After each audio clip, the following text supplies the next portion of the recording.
Perkawinan Agung Nyi Roro Kidul dan Sunan Kalijaga. Kisah perkawinan agung antara Nyi Roro Kidul dan Sunan Kalijaga ini bisa jadi hanya merupakan legenda, tutur semata, atau hanya merupakan mitologi. Menurut fakta sejarah yang sebenarnya, Sunan Kalijaga hanya menikah dengan Dewi Saroh, putri dari Maulana Ishak. Dari pernikahan keduanya dikaruniai putra dan putri, yaitu Raden Umar Sahid atau Sunan Muria, Dewi Rakayu, dan Dewi Sophia. Dalam kisah perkawinan agung Nyi Roro Kidul dan Sunan Kalijaga ini disebutkan pula bahwa Sunan Gunung Jati adalah guru dari Sunan Kalijaga. Padahal menurut sejarah Wali Songo, guru Sunan Kalijaga adalah Sunan Bonang yang mempunyai nama asli Raden Makdum Ibrahim. Beliau merupakan putra Sunan Ampel dengan istrinya Nyi Ageng Manilah. Ibunya merupakan anak pembesar, yaitu putri dari seorang adipati atau Bupati Tuban.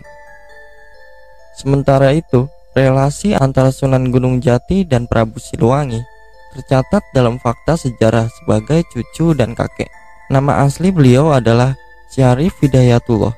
Ayahnya bernama Syarif Abdullah, seorang bangsawan Mesir yang menikahi Nyai Larasantang, putra Prabu Siliwangi.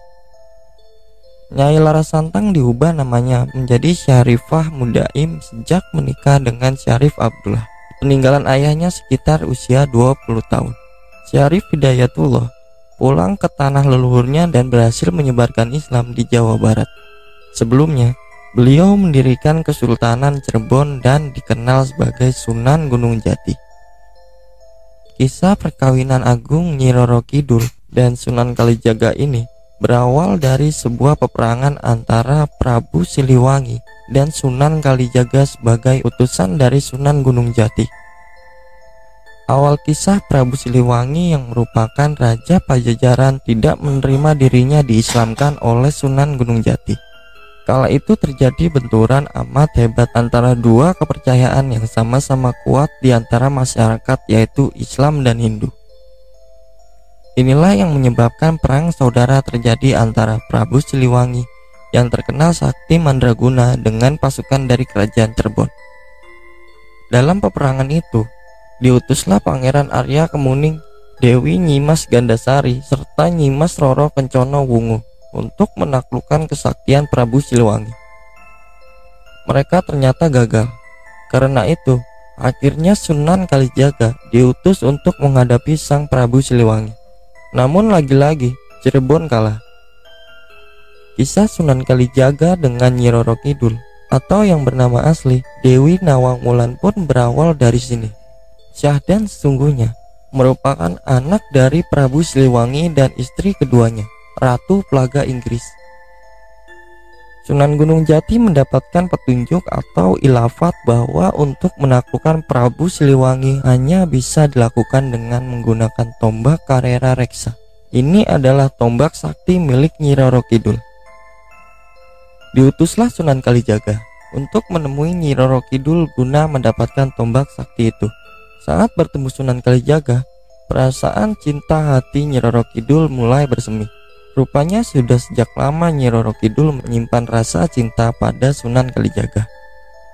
Pertemuan ini dijadikan kesempatan oleh Nyi Roro Kidul untuk memikat Sunan Kalijaga.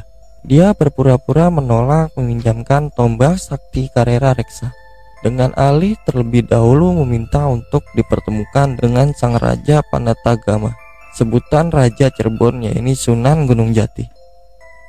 Baiklah, jika itu yang menjadi syaratnya, maka akan aku lakukan, tegas Sunan Kalijaga. Singkat cerita, Sunan Kalijaga membawa Nyi Roro Kidul ke hadapan Sunan Gunung Jati. Tersenyumlah Sunan Gunung Jati melihat kehadiran Nyi Roro Kidul, sebab ia sudah tahu isi hati perasaan ratu cantik itu terhadap Sunan Kalijaga. Wahai putri Prabu Siliwangi, cuma dikau yang dapat menaklukkan kesaktian ayahmu. Pinjamkanlah Kalijaga pusakamu, tombak Karera Reksa, kata Sunan Gunung Jati saat mereka berdua di Kaputren. Ampun Gusti Sunan Panatagama, saya cuma memberi pusaka itu pada suamiku kelak. Mendengar jawaban itu, Sunan Gunung Jati tersenyum. sambil kemudian berkata, "Baiklah, aku sendiri yang akan memilihkan suami untukmu." Sesaat kemudian Sunan Gunung Jati mengundang Sunan Kalijaga untuk masuk ke Putren, lalu berkata, "Wahai Rai Kalijaga, sebenarnya tidak ada yang lebih mulia terkecuali berdasarkan pada keagungan syiar Islam. Menikahlah dengan Ratu Kidul atas nama Islam serta bukanlah lantaran nafsu." Atas perintah itu, maka Sunan Kalijaga patuh dan menerimanya, sebab beliau menganggap Sunan Gunung Jati adalah gurunya. Singkat kisah, hubungan Sunan Kalijaga dengan Nyi Roro Kidul siap berlanjut ke jenjang pernikahan. Namun, sebelum pernikahan terjadi, Nyi Roro Kidul mengajukan sebuah syarat sebagai maharnya. "Ampun Gusti Panatagama, untuk kemasalan penghuni Laut Selatan, sangatlah pantang menerima seorang suami tidak ada satu ikatan batin sebagai mahar. Saya mengajukan mahar kepada calon suamiku, yaitu tasbih kecubung wulung yang didatangi dari Laut Merah." Syarat yang tak dapat ditawar lagi. Sunan Gunung Jati pun meminta muridnya untuk memenuhi syarat mahar tersebut. "Demi kesentosan bumi ini, kau harus cepatnya memenuhi syarat mahar calon istrimu itu, Rai Kalijaga," tegasnya memberi titah.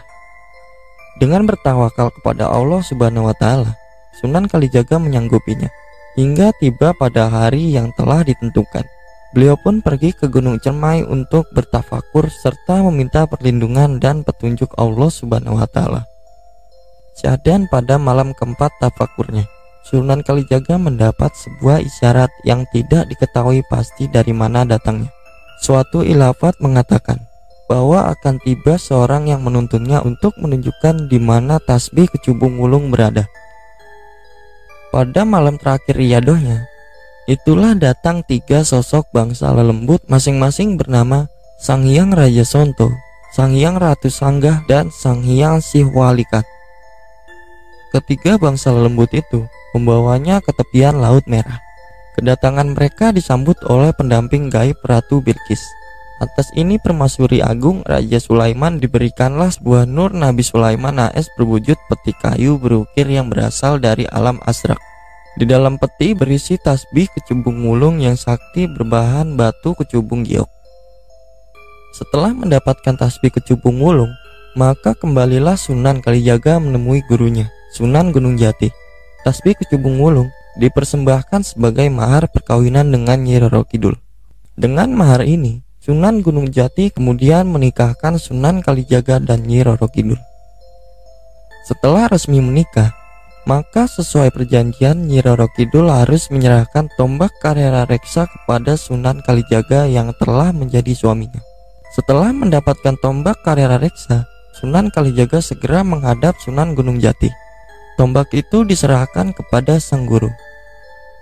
Oleh Sunan Gunung Jati, pusaka itu diberi tambahan 1 tombak di atasnya, atau disatukan dengan 1 tombak lagi, sehingga pusaka Karera Reksa yang semula memiliki 7 cabang serta 1 jalu atau taji runcing di sampingnya berubah menjadi 9 cabang. Namanya pun diubah menjadi tombak pusaka agung Buana Nirwana Cakra Langit. Dengan pusaka Cakra Langit inilah pada akhirnya Prabu Siliwangi dapat ditaklukkan oleh Sunan Kalijaga. Keduanya melakukan perang tanding sepanjang 7 malam berturut-turut. Dan setelah digunakan untuk menaklukkan Prabu Siliwangi, tombak Buana Nirwana Cakra Langit ini akhirnya dimuseumkan di Keraton Laut Pantai Selatan. Pusaka ini menjadi bukti ikatan cinta antara Nyi Roro Kidul dan Sunan Kalijaga. Demikian kisah percintaan antara Sunan Kalijaga dan Nyi Roro Kidul, sebuah perkawinan yang sebenarnya hanya bertujuan untuk menaklukkan Prabu Siliwangi. Konon, Nyi Roro Kidul menyadari bahwa penaklukan ayahnya itu membuat peperangan antar saudara tidak dapat dielakkan lagi. Namun, sang ratu juga percaya bahwa ini adalah rangkaian takdir yang tak dapat dihindari.